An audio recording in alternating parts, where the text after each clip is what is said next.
A Câmara Federal vota nesta terça-feira a Lei Geral do Licenciamento e o relator dessa proposta é o deputado federal mineiro Zé Vitor, do PL. Deputado que está aqui no estúdio da Itatiaia, em Brasília. Deputado, muito obrigada pela entrevista. Muito obrigado, viu? Um prazer falar com vocês. Viu? Prazer é todo nosso. Deputado, de forma geral, o que prevê essa legislação? O que muda daqui para frente? Bom, licenciamento ambiental, é bom que a gente explique brevemente, é uma espécie de um alvará, uma autorização que os órgãos licenciadores, as prefeituras, as secretarias de Estado, ou o próprio governo federal, através do IBAMA, eles dão uma autorização, que a gente chama de licenciamento ambiental, para qualquer empreendimento, uma padaria, uma pizzaria, uma fábrica, uma mineração, uma propriedade rural, uma fazenda, elas possam se instalar e operar. Então, a ideia é criar uma regra clara, nacional, padronizar tudo isso, porque cada estado hoje segue um rito próprio, e a gente criar, então, uma regra geral, uma lei geral do licenciamento ambiental, estabelecendo prazos, regras claras, ritos claros, e não é pelo sim, pelo não, o empreendedor ele precisa saber se o seu empreendimento está de acordo, se ele pode seguir, ou se ele precisa repensar, ou até mesmo desistir. Então, a ideia é isso, é de que haja uma lei geral, uma regra única do Brasil para garantir segurança ao meio ambiente e, claro, para a gente poder vencer a burocracia. Era isso que eu queria perguntar, porque pela burocracia a discussão começou, né? Pelo fim da burocracia a discussão começou, mas flexibiliza muito alguns processos, como, por exemplo, podem impactar demais no meio ambiente? Eu não tenho essa preocupação, gente. Acho que eu, inclusive, fui do órgão licenciador de Minas Gerais, fui da Secretaria de Estado de Meio Ambiente, sou engenheiro agrônomo, fui de Secretaria Municipal também, perito do Ministério Público. Esse é um assunto que eu vivo e falo com muita tranquilidade. Não há de que se falar aqui em qualquer afrouxamento ou flexibilização. As melhores palavras são uma simplificação e a melhor de todas é a racionalização. Eu tenho insistido isso. A gente precisa trazer racionalidade. Há de haver uma lógica para um processo de licenciamento. Não dá para ter subjetividade, para papéis, projetos ficarem na gaveta, estudos ficarem na gaveta, estudos serem exigidos sem nenhuma necessidade e estudos não serem exigidos quando há uma necessidade. Então, a gente precisa padronizar tudo isso. Então, diante disso, eu afirmo aqui que é muito seguro.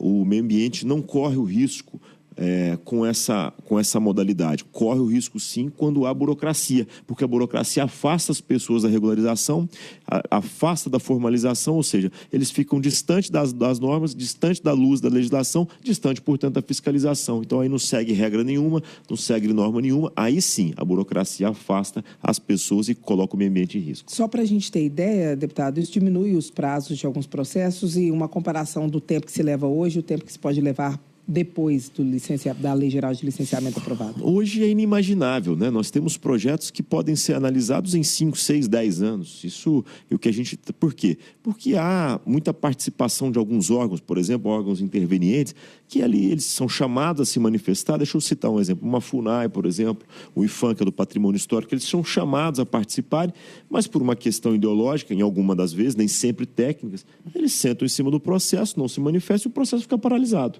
Então, ali, a gente já chegou ao cúmulo de ter projetos de licenciamento ambiental onde o empreendedor teve que reformar um campo de futebol em troca da implantação do projeto. O que isso tem a ver com o meio ambiente? Não tem a ver. Então, mas tira a compensação ambiental, não? A compensação existe, mas desde que seja de fato ambiental. Não é um campo de futebol, não é pagar uma caminhonete para alguém, ela precisa ser ligada diretamente àquilo ali. Como é que a gente mitiga, como é que a gente minimiza os danos ambientais, os estudos precisam mostrar isso, como é que a gente compensa aqueles danos que são inevitáveis, né? Tudo isso se mantém. Nada dessas normas muda. O que muda é exatamente isso.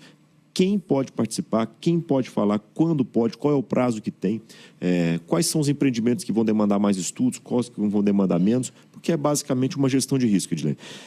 Aqui, num gráfico, nós temos, de um lado, o risco e, na verdade, a sensibilidade do meio ambiente e, no outro eixo, nós temos o potencial poluidor.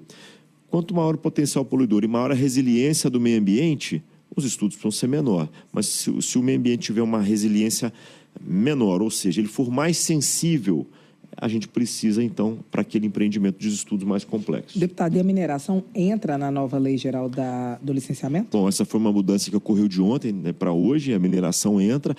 Em 2021, a Câmara tinha optado por não incluir a mineração para participar dessa regra. O Senado, em 2025, incluiu e agora volta para a gente poder discutir esse assunto. A gente conversou com vários partidos, com vários parlamentares, e chegamos à conclusão de que era necessário sim que a mineração tivesse. Não dá para ter uma regra diferente para qualquer setor que seja, afinal, é uma lei geral para o licenciamento ambiental em todo o país, né? Para o setor de mineração, é positivo?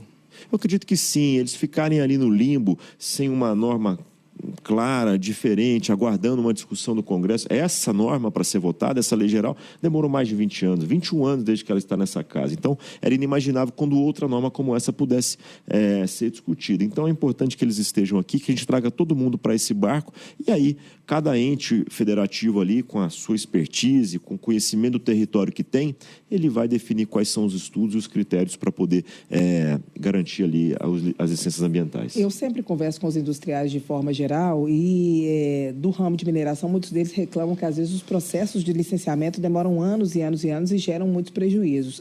Essa lei vai mitigar, vai resolver esse problema? Isso, nós vamos ter prazos mais claros, mas e garanto às pessoas, em hipótese nenhuma, regiões onde não possam ser instaladas, mineradoras vão ser instaladas. Tudo isso está preservado. O que nós temos é o seguinte: eu posso instalar aqui, então tá bom. Os estudos indicam que eu posso, não há nenhuma restrição, então, num prazo razoável, eu terei minha licença concedida. Aqui eu não posso? Não, aqui eu não posso. Então, você não terá a sua licença concedida e, num prazo razoável, você terá a negativa dessa sua licença. Ou aqui eu posso instalar, mas serão necessários alguns estudos. Ok, então eu vou apresentar os estudos, apresentar todos, enfim, todas aquelas as medidas que precisam ser instaladas, vou apresentar tudo isso e aí então eu vou ser instalado.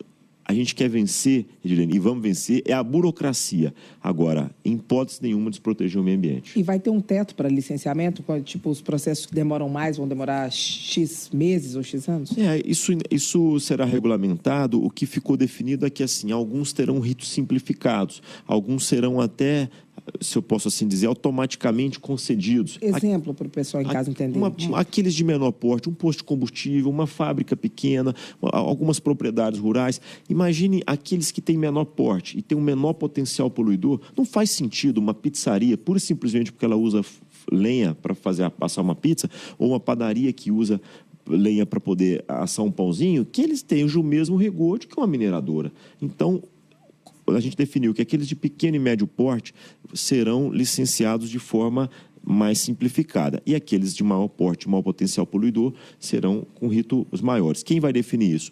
Os entes federativos, ou seja, em Minas Gerais, quem vai definir isso? A Secretaria de Estado de Meio Ambiente. Ela vai definir quem é que tem um porte e um potencial poluidor menor e quem é que tem um porte potencial poluidor maior. Não dá para imaginar que a mesma regra que vale para Minas vale para Amazonas, a mesma para a Amazônia, para a região amazônica. Não dá para entender que a mesma regra para a Bahia é a que vale para o Paraná. Então, de acordo com especificidades, expertise, conhecimento do território, aí cada ente federativo e órgão licenciador vai definir. Qual que é o processo de tramitação? Se esse projeto passa pela Câmara, o que acontece? E tem chance de não passar? Vai passar. Acho que todo mundo... É um projeto muito maduro. Obviamente, alguns têm dificuldade por uma questão ideológica ou até eleitoral, porque tem muita gente que só pensa em eleição, não consegue apoiar um projeto como esse, que é racional, é maduro e é importante. Passa agora, então vai-se para análise do presidente da República, vetar ou não alguns pontos e depois, então, na sequência, manter ou derrubar esses vetos.